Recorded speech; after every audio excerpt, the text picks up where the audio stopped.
प्यारे बच्चों, सुप्रभात। ऑनलाइन क्लास में आप सभी का स्वागत है। मैं हरिश्चंद्र सिंह, कक्षा 10, विषय विज्ञान, अध्याय विद्युत धारा के चुंबकीय प्रभाव को अध्ययन कराने के लिए उपस्थित हूँ। इस अध्याय की चतुर्थ कक्षा में आज हम कुछ शिक्षण बिंदुओं की सहायता से इस अध्याय का अध्ययन कराएंगे। इससे पूर्व हमने आपको कुछ शिक्षण बिंदुओं की सहायता से अध्ययन कराया था। नंबर 1, फ्लेमिंग के हस्त नियम, परिनालिका, कुंडली, विद्युत मोटर तथा विद्युत चुंबकीय प्रेरण।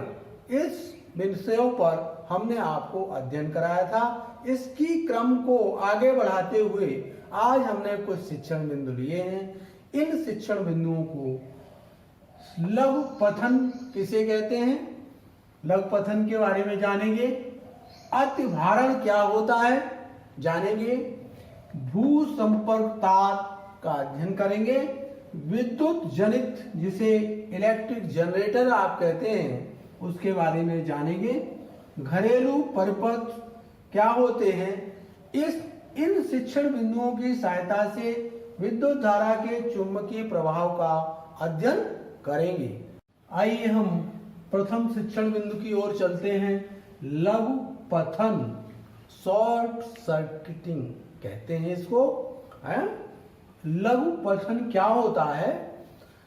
लघु पठन का अर्थ है, तार दो प्रकार के हैं यहाँ पे। एक है विद्युतमय तार और एक है उदासीन तार। विद्युतमय तार का रंग लाल होता है, इस तरह का। ये विद्युतमय तार है। ये विद्युतमय तार जिसमें विद्युत धारा प्रवाहित हो जाती है, वो विद्युतमय तार होता है। उदासीन तार काले रंग का होता है। ये उदासीन तार हमने लिखा है, ये उदासीन तार है, ये काले रंग का। दो प्रकार के तार हमने यहाँ प्रदर्शित किए हैं, उदासीन तार, विद्युतमय तार। अकस्मात ये क्या होता है कि यह दोनों एक दूसरे संपर्क में आ जाते हैं। उदासीन तार और विद्युतमय तार, तो उसमें बहने वाली जो धारा होती है उसका प्रतिरोध जैसे ही संपर्क में आते हैं, उसका प्रतिरोध धीरे से क्या हो जाता है, कम हो जाता है। जब प्रतिरोध कम हो जाएगा तो विद्युत धारा का जो प्रवाह है वो तेजी के साथ और अधिक बढ़ने लगेगा परिपथ में। जब तेजी के साथ विद्युत का प्रवाह बढ़ने लगेगा और प्रतिरोध कम हो जाएगा तो परिपथ में जो तार लगे होते हैं वो क्या होने लगेंगे, धीरे धीरे गर्म होने लगेंगे। गर्म होने लगते हैं और इतना गर्म होने लगते हैं, यदि इसको रोका न जाए तो उनमें चिनगारी भी उत्पन्न हो जाती है। चिनगारी का मतलब उसमें आग निकलने लगती है। और इसके लघु पठन के कारण ही घर में आग, या कहीं मार्केट में आप देखें, बाजार में आप देखते होंगे तार इस तरह से चिड़चिड़ी की आवाज आती है, तो उसका अर्थ ये होगा कि आग लगने की संभावना हो जाती है। अर्थात लघु पठन क्या है, मैंने लिखा है, विद्युत परिपथ में कहीं पर विद्युत में तथा उदासीन तार परस्पर संपर्कित का मतलब संपर्क में आ जाते हैं होने पर परिपथ का प्रतिरोध कैसा हो गया, प्रतिरोध कम हो गया। संपर्क में आते हैं तो प्रतिरोध कम हो जाता है और परिपथ में धारा की अधिकता हो जाती है, बढ़ जाती है, धारा बढ़ जाती है। ऐसा होने पर क्या होता है, परिपथ के तार गर्म हो जाते हैं। जो उसमें परिपथ में तार लगे होते हैं वो गर्म हो जाते हैं। और लघु पठन, जहां पे भी तो तार मान ली यहां जुड़ रहे हैं तो ये लघु पठन की स्थिति होगी। तो लघु पठन जहां पर भी हो रहा है उस स्थान पर चिनगारी, हमने लिखा है, चिनगारी आग जैसे रूप ले लेती है, चिनगारी उत्पन्न होने लगती है। ये क्या कहलाता है, लघु पठन कहलाता है। लघु पठन को रोकने के लिए हमें क्या करना चाहिए, इसको सावधान रहना चाहिए। घरों में फ्यूज तार लगा लेना चाहिए करंट के लिए। तो आपने जाना फ्यूज तार गलनांक अधिक वाला तार को लगा लेते हैं, जिससे ऐसा होता है फ्यूज तार अपने आप जल जाता है और परिपथ में धारा प्रवाहित होनी बंद हो जाती है। तो आप इसका आशय समझ गए होंगे लघु पतन का। जब परिपथ में विद्युत में तार का रंग लाल होता है, विद्युत उदासीन तार का रंग काला होता है। जब दोनों एक साथ संपर्क में आ जाते हैं तो आप क्या होता है, संपर्क में आते हैं तो प्रतिरोध कम हो जाता है, और प्रतिरोध जब कम हो जाएगा तो विद्युत धारा अधिक प्रवाहित होगी तो तार गर्म हो जाएंगे। गर्म होने से तार में चिनगारी होगी, चिनगारी होने से परिपथ में क्या आग भी लग सकती है। इस प्रकार से ये। अब हम अगले शिक्षण बिंदु की ओर चलते हैं। अतिभारण। अतिभारण क्या होता है, इसका इंग्लिश वर्ड से सुनेंगे तो आप इसका अर्थ समझ जाएंगे। ओवरलोडिंग। ओवरलोडिंग का आप अर्थ समझते हैं, ओवर शक्ति से ज्यादा काम दे दिया जाए तो ओवरलोडिंग हो जाती है। ऐसे ही जब हम किसी काम को करते हैं तो एक्स्ट्रा काम दे देते हैं तो कहते हैं ओवरलोडिंग काम हो गया। ऐसे ही जब घर में परिपथ होता है, घर में बिजली के तार बिछाए जाते हैं, तो घरों में तार बिछाने के लिए हम क्या करते हैं, सबसे पहले ये आकलन करते हैं कि हमारे घर में क्या क्या चीजें चलेंगी, तो उसी के अनुसार हम तारों को अपने परिपथ को बिछाते हैं। तो ये आकलन किया जाता है कि घर में किस प्रकार के तार बिछाने चाहिए जिससे विद्युत धारा आए तो आसानी के साथ सभी आपके जो यंत्र हैं, जो विद्युत के यंत्र हैं, वो सभी प्रकार से चल सकें। और यदि आपने तारों को साधारण बिछाया और उसमें आपने सभी चीजों को प्रयोग करने लगे तो क्या हो जाएगा, तार डिस्टर्ब हो जाएंगे, ब्लास्ट कर जाएंगे। तो क्यों हो जाएंगे, इसका कारण समझे क्यों हो जाएंगे, क्योंकि तार की कैपेसिटी इतने एम्पियर धारा को प्रवाहित करने की थी, आपने ज्यादा तार बिजली प्रवाहित कर दी तो तारों में डिस्टरबेंस हो जाएगा और तारों में क्या हो जाएगा, अतिभारण हो जाएगा, उसमें ओवरलोडिंग हो जाएगी। 1 एम्पियर की धारा प्रवाहित करनी थी, 4 एम्पियर की धारा प्रवाहित कर दी तो क्या हो जाएगा, ओवरलोडिंग हो जाएगा। इस प्रकार से हम अपने घरों में परिपथ को इस प्रकार से बिछाते हैं कि पहले उसका आकलन करें कि इतने एम्पियर की धारा से हमारे इस यंत्रों को आवश्यकता है। उसे हमने लिखा है घर के परिपथ की वायरिंग में तारों को बिछाना। वायरिंग करते समय सर्वप्रथम घर में होने वाली विद्युत ऊर्जा की खपत, हमारे घर में कितनी विद्युत ऊर्जा की खपत है उसका हम आकलन कर लेते हैं। खपत का आकलन किया जाता है, तब ऐसे वाहक तारों, वाहक इसलिए लिखा विद्युत धारा को ले जाने का काम करते हैं, इसलिए वाहक तारों का उपयोग किया जाता है जो घर के परिपथ में प्रवाहित होने वाली अधिकतम धारा वहन कर सके, उसमें अधिकतम धारा जा सके। यदि किसी कारणवश अधिकतम धारा प्रवाहित हो जाती है, किसी कारण से उसमें अधिकतम धारा प्रवाहित हो जाती है तो परिपथ के तार कैसे होने लगेंगे, गर्म होने लगेंगे। क्यों गर्म होने लगेंगे, कि धारा का मान बढ़ गया है, इसलिए परिपथ के तार गर्म होने लगते हैं। और यह स्थिति क्या कहलाती है, अतिभारण की स्थिति कहलाती है। और यदि इस स्थिति को भारण की स्थिति को चलने दें तो भारण की स्थिति के बाद वहां पर परिपथ में आग भी लगने का खतरा उत्पन्न हो जाता है। तो एक बार अतिभारण को समझें। घर के परिपथ की वायरिंग को हमें सबसे पहले आकलन करना चाहिए कि हमारे घर में कितनी ऊर्जा, विद्युत ऊर्जा की खपत है, उसके आधार पर हमें परिपथ में तारों को बिछाना चाहिए। यदि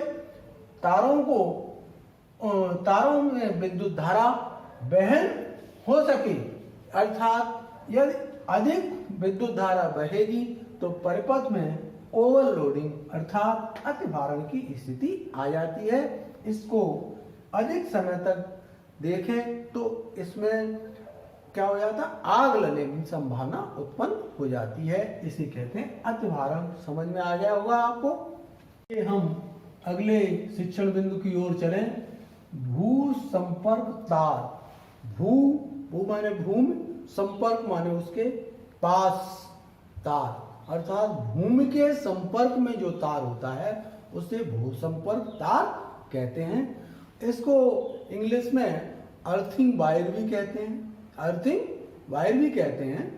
इसका अभिप्राय यह है कि भू संपर्क तार 3 रंगों में पाए जाते हैं, लाल रंग, काला रंग और हरे रंग में। यह भू संपर्क तार का जो रंग होता है वो प्रायः हरे रंग का होता है। भू संपर्क तार की आवश्यकता क्यों पड़ी? क्योंकि भू संपर्क तार की आवश्यकता इसलिए है कि आपके घरों में विद्युत धारा का परिपथ होता है, सिस्टम होता है, उसमें यदि भू संपर्क तार लगा है और किसी कार्य को आप विद्युत धारा के यंत्रों को आप चला रहे हैं, जैसे आप प्रेस कर रहे हैं, यदि आपको प्रेस के द्वारा आपके अंदर करंट प्रवाहित होता है तो भू संपर्क तार क्या करता है, उस करंट को अपने अंदर जमीन में खींच लेता है और आपको विद्युत धारा का कोई प्रभाव नहीं पड़ता है। इसलिए भू संपर्क तार को लगाना आवश्यक होता है। इसका रंग हरा होता है। हमने देखिए कुछ लिखा है आपके लिए, यह हरे रंग का विद्युत रोधी आवरण है। विद्युत रोधी, विद्युत का असर नहीं होगा। यह एक सुरक्षा तार है। हमने बताया ये आपकी क्या करता है, विद्युत रोधी तार सुरक्षा करता है। इसलिए घरों के निकट, घर के पास, भूमि के अंदर, थोड़ा नहीं गहराई में दबी हुई धातु की छड़ हो, चाहे इस तरह से हो चाहे इस तरह से प्लेट नुमा हो, उससे भू संपर्क तार का संयोजन कर दिया जाता है, अर्थात उसको उसमें जोड़ दिया जाता है, संयोजित हो जाता है और अल्प प्रतिरोध का चालन पथ प्रस्तुत करता है। इस प्रकार से भू संपर्क तार को आप समझें कि यह हरे रंग का होता है, यह हमारे लिए सुरक्षा का काम करता है और यह जमीन के अंदर गहराई में किसी धातु की प्लेट या छड़ से संयोजित जुड़ा होता है, जिससे हम विद्युत यंत्रों को चलाते हैं तो यदि कहीं पर कोई करंट वगैरह लग जाता है तो ये क्या करता है, उसमें हमारी सुरक्षा करता है। सपोज कर लें ये पृथ्वी है, इस पर बहुत सारे पेड़ पौधे लगे होते हैं, इस तरह से ये लगे हुए हैं, इस तरह से और यहीं पर हमारा क्या है, यहीं पर हमारा घर है। तो घर में देखा होगा इस तरह से ये हमने घर बना दिया आपका, ये घर है, ये घर है, घर में ये दरवाजा है आपका और दरवाजे, ये घर है, यहाँ पे विभिन्न प्रकार की विद्युत परिपथ लगे हुए हैं। तो यहाँ पर पृथ्वी के अंदर इस तरह से ये पृथ्वी का अंदर भाग है, पृथ्वी का भीतरी, ये पृथ्वी का भीतरी भाग है। यहाँ से एक तार को लाते हैं और इससे इसको क्या कर देते हैं, संयोजित कर देते हैं तार को। तो यहाँ पर प्रत्येक घरों में इसका होना आवश्यक है, जिससे इससे विद्युत धारा के कुप्रभाव से इससे बचा जा सके। इस प्रकार से हम इस सुसंपर्क तार का उपयोग करते हैं। विद्युत जनित इलेक्ट्रिक जनरेटर, इसका क्या कार्य है?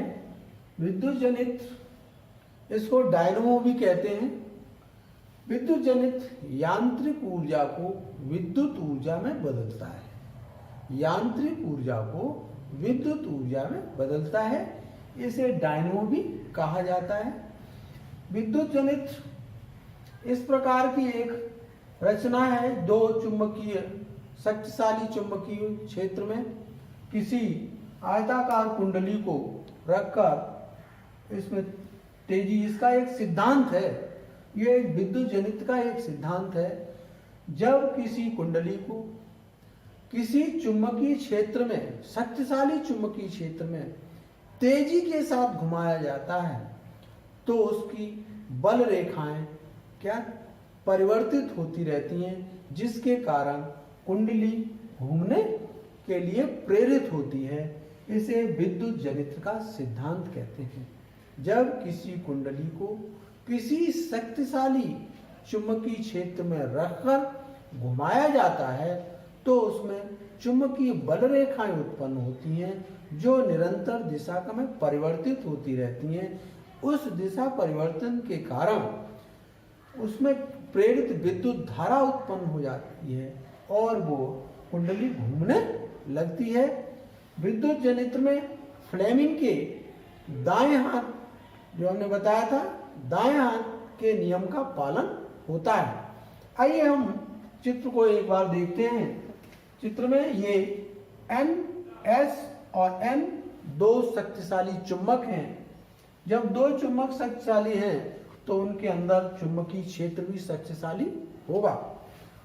ABCD एक आयताकार कुंडली है जो आर्मेचर कहते हैं, जिसको आर्मेचर कहते हैं। ये ABCD एक आयताकार कुंडली है जो इसको आर्मेचर कहते हैं।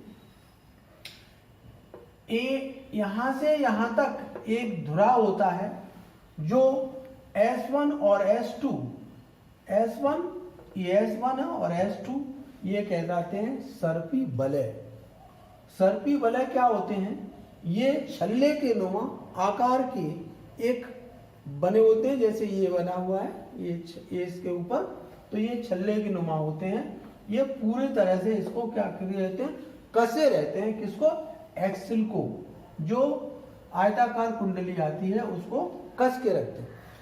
इसका कार्य यह है कि धुरे को, इसको एक्सिल को पकड़ के रखना, जिससे इसमें घूमने में इसको क्या हो, आसानी हो जाए। किसको? कुंडली को।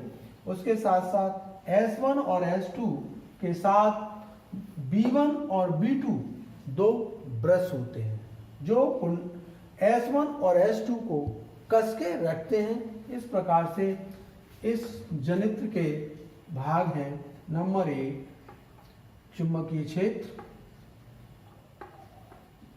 चुंबकीय क्षेत्र।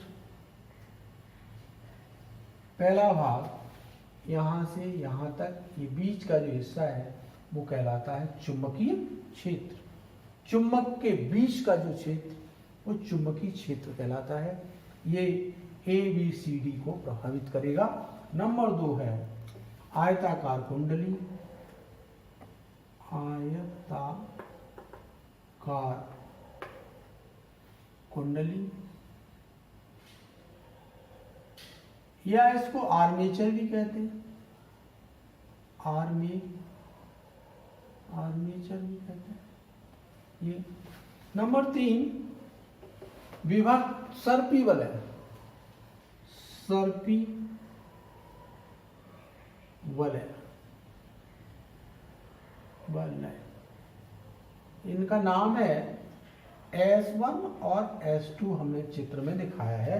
ये S1 है और ये S2 है, सर्पी वलय। Number 4 brush.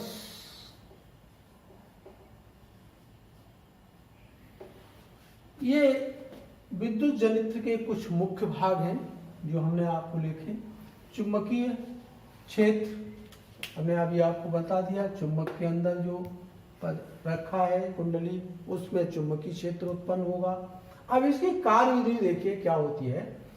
जब इसको परिपथ को, इसको तेजी के साथ जब घुमाया जाता है तो AB ऊपर दिशा में जाएगा, ऊपर की दिशा में, क्योंकि अकॉर्डिंग टू फ्लेमिंग का राइट हैंड नियम, फ्लेमिंग के दाएं हाथ के नियम के अनुसार AB जो कुंडली का भाग है वो ऊपर की ओर जाएगा और CD जो इसका भाग है वो नीचे की ओर आएगा। इस प्रकार से चुंबकीय बल रेखाएं लगातार क्या करती हैं, दिशा में परिवर्तन करती हैं और जिसके कारण ये यांत्रिक ऊर्जा विद्युत ऊर्जा में परिवर्तित होती है। हमने यहाँ पे देखिए इसको लेके यहाँ एक बल्ब लगाया है। इस प्रकार से इस बल्ब का जलना इसी ऊर्जा के कारण, इसी विद्युत ऊर्जा के कारण ये विद्युत बल्ब क्या करने लगता है, जलने लगता है, क्योंकि विद्युत जनित यांत्रिक ऊर्जा को क्या करता है, विद्युत ऊर्जा में परिवर्तित करता है। ये इसका सिद्धांत है और ये इसकी कार्यविधि है। तो इस तरह से चुंबकीय क्षेत्र, आयताकार कुंडली, आर्मेचर, सर्पी वलय, ब्रश जो हमने V1 और V2 से दर्शाए हैं वो अपना अपना कार्य करते हैं। इस प्रकार से जब इसमें घूमता है तो B1 से होकर इसमें धारा प्रवाहित होती है और B2 से होकर धारा बाहर की ओर जाती है, अर्थात B1 से ऊपर की ओर और B2 से ब्रश के नीचे की ओर इसके अंदर आती है और इस तरह से परिपथ में जो बल्ब है जो लगा हुआ है वो जलने लगता है। ये इसका कार्यविधि है। अब हम घरेलू विद्युत परिपथ की ओर चलते हैं। घरेलू विद्युत परिपथ क्या होते हैं? आपने देखा होगा बिजली के खंभे होते हैं, खंभों से विद्युत धारा ली जाती है तार के माध्यम से।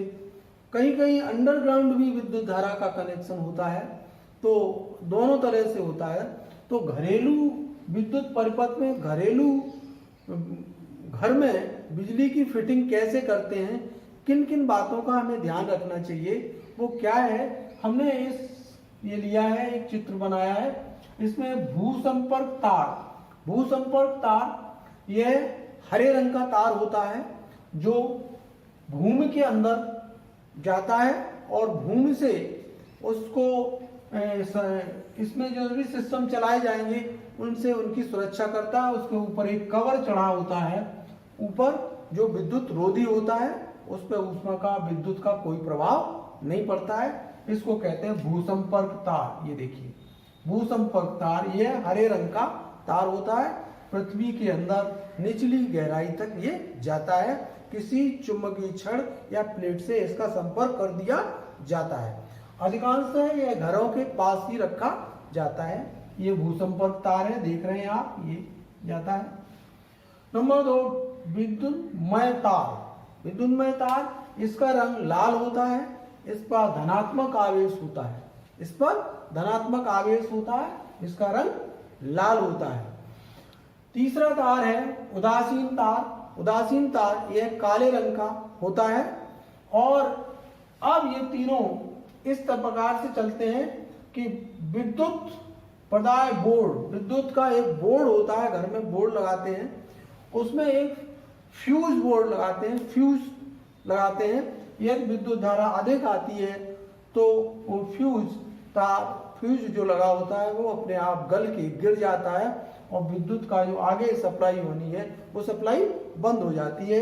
ये विद्युत प्रदाय बोर्ड या फ्यूज का कार्य है। इसके बाद आगे की ओर देखें, विद्युत मीटर। विद्युत मीटर सब तारों को, उदासीन तार और विद्युतमय तार को मीटर में लाते हैं, विद्युत मापी में लाते हैं। उसमें क्या होता है कि हमारे घर में कितनी विद्युत ऊर्जा की खपत है वो मीटर आपको उसकी रीडिंग बताता है कि हमारे घर में विद्युत मीटर के साथ कितनी खपत हो रही है, ये रीडिंग बताएगा। ये सब आप लोग जानते हैं। उसके बाद लगा होता है विद्युत वितरण बॉक्स, स्विच। वहां पे स्विच भी लगे होते हैं और एक बॉक्स लगा होता है। उसमें क्या करना है, उसमें क्या होता है कि विभिन्न प्रकार के, जैसे बिजली का पंखा चलाना है, बल्ब जलाना है, अन्य चीजें चलानी है, तो उसका एक अलग स्विच बना होता है। इससे प्रेस भी चला सकते हैं आप, प्रेस भी इससे चला सकते हैं। अधिकांशतः भारत में इन दोनों तारों के बीच 220 वोल्ट का जो धारा है वो प्रवाहित की जाती है। ये अब ये इस तरह से हम बिजली का बल्ब, ये देखिए हमने जला के दिए हैं।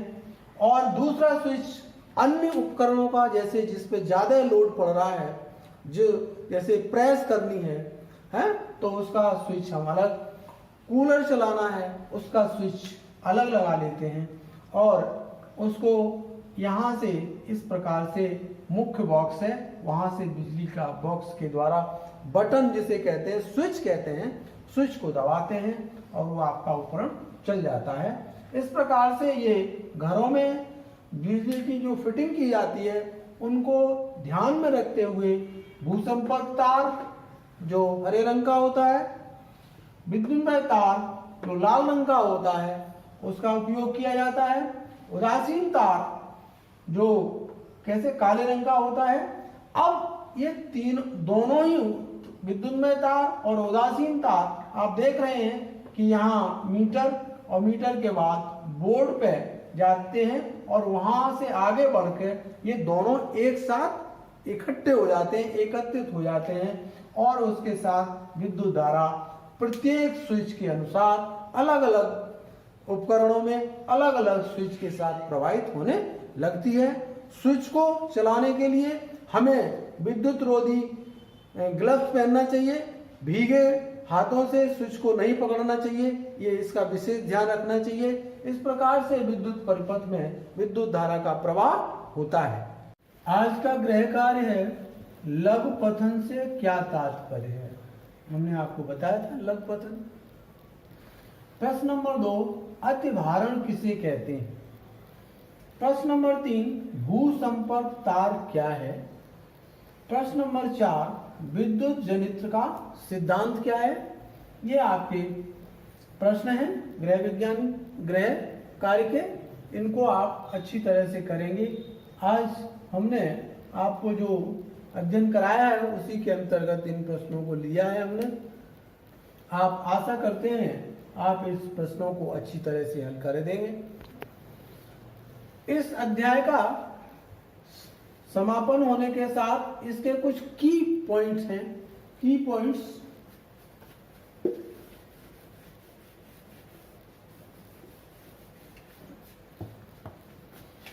इस अध्याय के की पॉइंट्स हैं।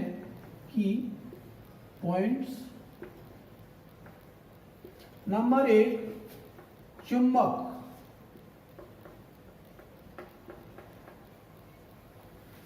मैंने बताया था चुंबक क्या होती है। चुंबक चुंबकीय पदार्थों को अपनी ओर आकर्षित करती है, उसका यह आकर्षण का गुण चुंबकत्व कहलाता है। नंबर 1, चुंबक के गुण। चुंबक के गुण।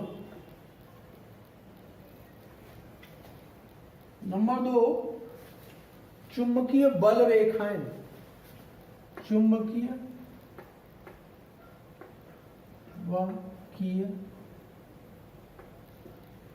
बल रेखाएं। चुंबकीय बल रेखाएं। चुंबकीय बल रेखाएं क्या होती हैं। चुंबक के 2 ध्रुव होते हैं, एक उत्तरी ध्रुव से रेखाएं निकलती हैं और दक्षिणी ध्रुव की ओर जाती हैं चुंबकीय बल रेखाएं। इनके गुण क्या है। गुण क्या है। चुंबकीय बल रेखाएं एक दूसरे को किसी भी बिंदु पर काटती नहीं, इत्यादि इत्यादि हमने आपको बताए थे। नंबर 3, फ्लेमिंग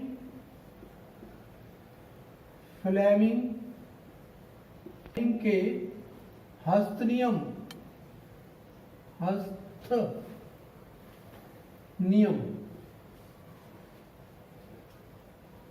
फ्लेमिंग के हस्त नियम के बारे में आपको अध्ययन कराया था। फ्लेमिंग के 2 हस्त नियम हैं, दाएं हाथ का हस्त नियम और बाएं हाथ का हस्त नियम। उसके बाद विद्युत मोटर।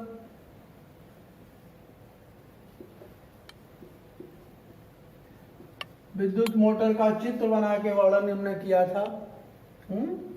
उसके बाद 5वां है प्रणालिका।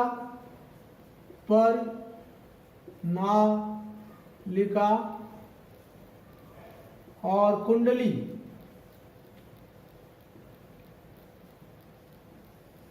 इसके बारे में हमने बताया था आपको, जब किसी छड़ पर जो चुंबकीय तार यानी तांबे के तार लपेट कर बनाई जाती है, परिनालिका कहते हैं। नंबर 6, विद्युत